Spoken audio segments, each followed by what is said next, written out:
Mais, ouais, les titres, il faut que j'aille les chercher moi. Il faut qu'ils soient à mon nom. Hmm. Parce que sur le César ou sur les disques d'or de Kanye, il n'y a pas mon nom. Tu vois? Non, mais c'est intéressant.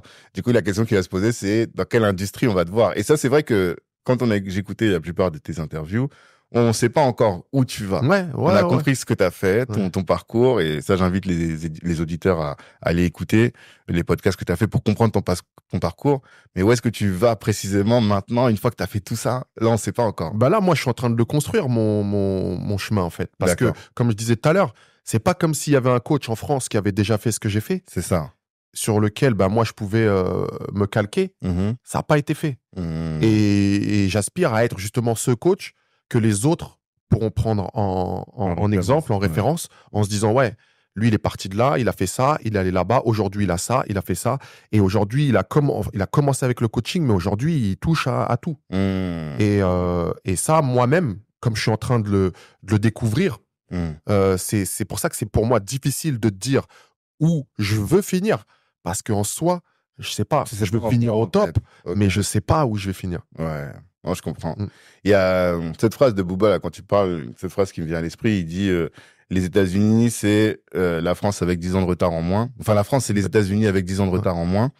Euh, toi qui vis aux États-Unis depuis maintenant presque 10 ans, c'est ça? ouais, je suis 8 sur ans? ma neuvième année là, ouais. 9e année. Donc, tu as dû voir aussi des personnes de ton profil qui sont ce qu'elles font aujourd'hui. Est-ce que tu n'as pas vu des exemples là-bas? Français, Pas forcément français, hein, ah ouais. mais des exemples de coachs qui Ouais, ont réussi à exister par eux-mêmes. ouais, ah aussi, ouais, là-bas, il y en a. Là-bas, ils Ok. sont en avance, c'est clair. Ouais. Et Et c'est ils pour font ça quoi? que. Mais après, eux, ils se limitent vraiment au monde du coaching. Ok. Donc, ouais, ils ont des programmes sur les réseaux, ils vendent des protéines, ils vendent. Mhm. Mais est-ce que ça, en soi, ça va m'aider à atteindre mon objectif qui était de justement motiver, booster les gens? Mhm. Je pense pas. Ok. Donc, m'arrêter justement à juste mon monde du coaching et du sport, pour moi, c'est très limitant. Ouais, Et ok. c'est pour ça qu'aujourd'hui, bah, j'ai un pied dans la télé et c'est plutôt cool parce qu'on me voit en train de faire du coaching. Mais au-delà de ça, moi, ça me permet de rebondir sur cette visibilité et de dire, ouais, je fais du coaching, mais voilà, derrière, Mhm. j'ai écrit un livre. Aujourd'hui, je suis à la Starac parce que justement, il y a tout ce vécu. Parce Mhm. que les gens me connaissent via la Starac et ils pensent que j'ai atterri là comme Ça ça. m'a surpris quand t'as dit ça.